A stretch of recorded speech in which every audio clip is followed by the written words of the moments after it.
കഴിഞ്ഞ ബുധനാഴ്ച ഞാൻ ഒരു ഷോർട്ട് വ്ളോഗ് അപ്ലോഡ് ചെയ്തിട്ടുണ്ടായിരുന്നു. വ്ളോഗ് ഇതായിരുന്നു, ബേബി ഷവർ വ്ളോഗായിരുന്നു. അപ്പോൾ അതിൻ്റെ കമൻറ്റ് ബോക്സിൽ ഒരു കമൻറ്റ് വന്നേച്ചു. അത് ഞാൻ നിങ്ങൾക്ക് വായിച്ചു തരാം. നിങ്ങളുടെ കുടുംബത്തിൽ വെളുത്തവരാരുമില്ലേ എന്നാണ് കമൻറ്റ് വന്നേക്കണത്. സോ ആ കമൻറ്റിനെതിരായിട്ടൊരു റെസ്പോൺസ് വീഡിയോ ചെയ്യണമെന്ന് എനിക്ക് തോന്നി. കാരണം ഞാൻ വേണ്ടെന്ന് വെച്ചതാണ്, പക്ഷെ ആ കമൻറ്റ് അഫക്റ്റ് ചെയ്തേക്കുന്നത് ഞങ്ങളുടെ ഫുൾ ഫാമിലി മെമ്പേഴ്സിനെയാണ്. സോ അതൊരു റിയാക്റ്റ് ആയിട്ട് ഒരു റെസ്പോൺസ് കൊടുക്കാമെന്ന് വിചാരിച്ചു. എൻ്റെ വ്ളോഗ് കാണുന്ന ആൾക്കാർക്ക് അറിയാം, എൻ്റെ വ്ളോഗിൽ വന്ന എല്ലാവരും എന്ന് പറഞ്ഞാൽ എൻ്റെ കസിൻസ് ആയിരിക്കും മെയിൻലി വന്നത്.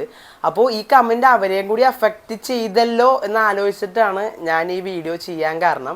ആദ്യം തന്നെ ഈ കമൻറ്റ് കണ്ടപ്പോൾ എൻ്റെ മനസ്സിൽ വന്ന തോട്ട് എന്ന് പറഞ്ഞാൽ, നമ്മുടെ ഈ വേൾഡ് ഇത്രയും ഡെവലപ്മെൻ്റ് ആയി, AI വന്നു, അങ്ങനെ വളരെയധികം മാറ്റങ്ങൾ വന്നൊരു കാലഘട്ടങ്ങളിലാണ് നമ്മളിപ്പോൾ ജീവിക്കുന്നത്. ഈ കാലഘട്ടത്തിലും നിറത്തിനെ പറ്റി ഇപ്പോഴും ഇങ്ങനെ കമ്പാരിസൺ ചെയ്യുന്ന ആൾക്കാർ ഇപ്പോഴും എക്സിസ്റ്റ് ചെയ്യുന്നുണ്ടല്ലോ എന്ന് ആലോചിക്കുമ്പോൾ ചെറിയ ഒരു വിഷമമുണ്ട് എനിക്ക്. ഇനി ഞാൻ പറയാൻ വേണ്ടി പോകുന്ന കാര്യങ്ങൾ ഒന്ന് ശ്രദ്ധിച്ച് കേൾക്കണേ. നമ്മളൊരു ഷോറൂമിൽ ചെന്ന് ഒരു കാറോ ബൈക്കോ വാങ്ങാൻ വേണ്ടി ചെല്ലുമ്പോൾ അവിടെ ഏറ്റവും ഡിമാൻഡ് ആയിട്ടുള്ള കളറായിരിക്കും ബ്ലാക്ക്. അപ്പോൾ കറുപ്പ് എന്ന് പറയുന്നത് ഒരു മോശമായിട്ടുള്ള കളർ അല്ല.